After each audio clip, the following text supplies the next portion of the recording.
I'll go along with Rich with the San Jose PD retirement. I think what we need to look at is not so much double dipping and so forth. I think you're going to want somebody that comes in and actually, when they do manage, for example, currently the sheriff gets about $7,500 a year. You can look at the budget on that for car allowance, but that's not for the car. She gets a car and the gas at the department. So you have to start looking at the different items that the sheriff actually gets, and she's getting extra on top of the 200 and something thousand a year she makes. The question would be is how are we going to lower those different type of budget issues? And I would definitely be in favor of, just like Rich, if the deputies have to have a cut, I will take a cut. We have to work as a team. That's for the community. I think the other key thing is in this position we have an opportunity to take our salary, our money, and even support, for example, the schools where I think we need to help out. And maybe, thank you. Thank you. Unlike my opponents who both worked for San Jose Police Department and are retired, I've worked for the Sheriff's Office for almost 37 years and into one, so I'm not double dipping. And my pay raises I've had pay raises throughout the years. They've been actually less than have been received by the rank and file within the organization. And just as a point of clarification, I do not get a car allowance. That's not correct, as are a lot of other things that have been said today. So that's false. Sheriff Smith, budget concerns for any department, any jurisdiction right now. How do you cut costs, preserve public safety? That's what we're doing now, and that's why I think it takes someone with a tremendous amount of experience to be able to make those cuts. It's a difficult time. The county has, I've been talking with the county leaders to look at, are there functions that can be combined within the county? Are there better services? Are there better services that can also be combined and for a net savings within the county? And I think we have a lot of initiatives going. We're also looking at things like mental health and how, if we had a crisis response team, how that would actually save money to the county. So we're looking at doing business a different way that will be a better way of doing business and also be less costly. Richard Calderon? What I would look at is best practices. I will also make contact with my staff to consider ideas that they have. Who best knows how and where budget can be cut than the staffs that are working?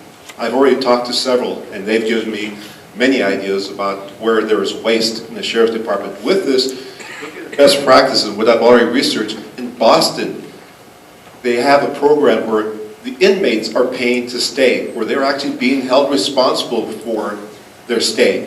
With this, if they remain crime-free for 2 years, they will actually not have to pay for some of the money that they actually incurred in cost for staying in jail.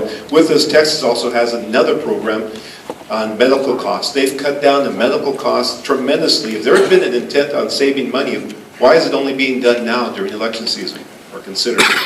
That's what I'm going to do. I'm going to continue to evaluate the entire department, look at the various wastes, and change that.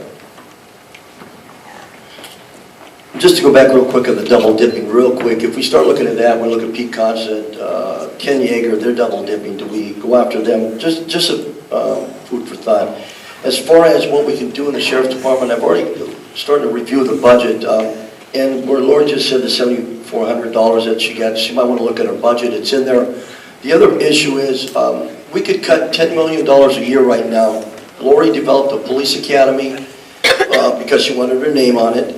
We have one in Evergreen College that's been there since 1994. It has like 7 community colleges involved. We don't need that. That's like $10 million a year. The helicopter is about $2 million. We don't need it. We can use San Jose and the CHP. We need to be innovative in our ideas and not have our little personal fun games, which Lori's doing with those two. You could cut $10 million a year. $10 million. So those are ways that you can do it. Look at the budget and you can review it and see what needs to be cut. It's easy. Thank you. We'll move on now to the candidates' closing remarks. These are 2 minutes each. Richard Calderon, please. First, I will participate in the County Police Chief and Sheriff's Association, and it is through that cooperation that we will engage in collaboration and cooperation and reduce cost.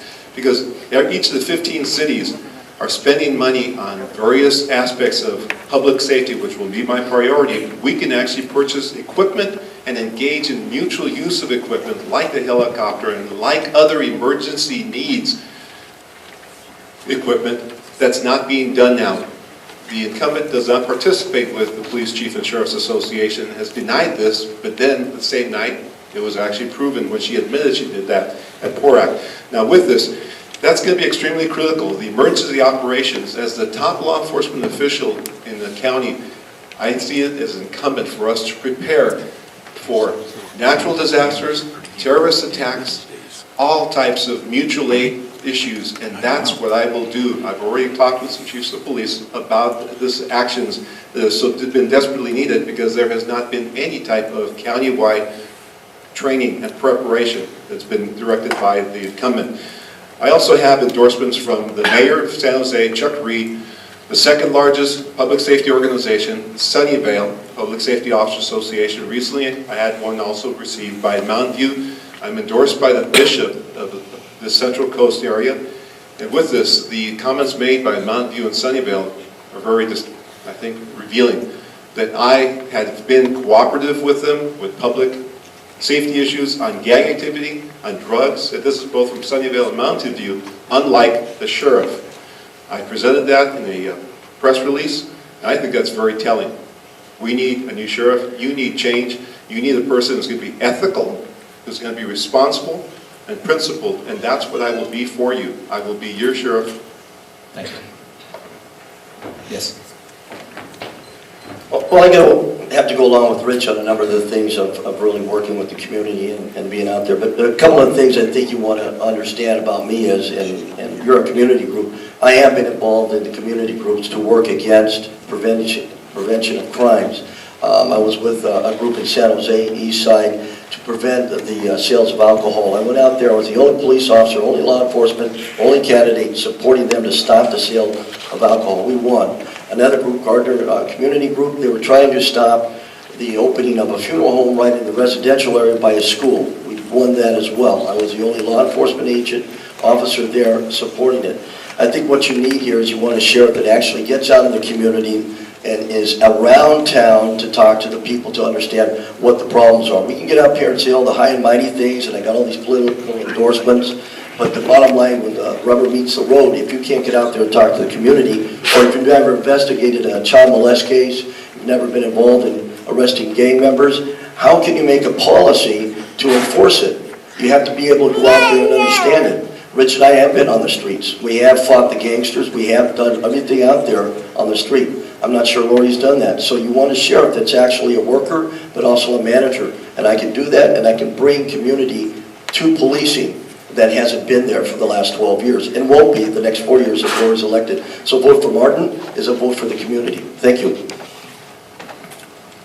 Thank you. First of all, I'd like to commend the D1 leadership group. This is probably the best organized forum I've seen, and it sounds like you're very well organized, so thank you. I want to introduce my husband, Brandon Smith.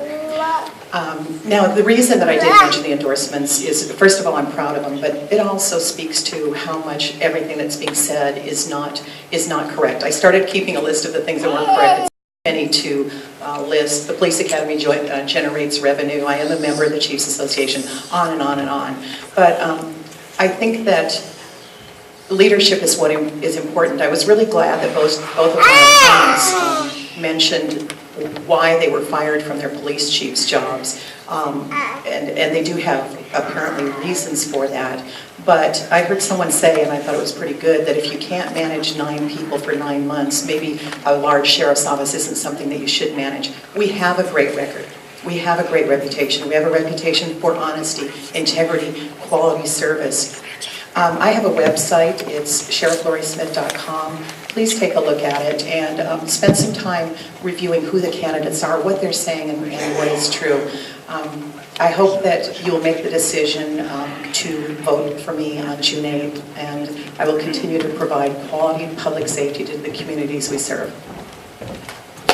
Thank you very much.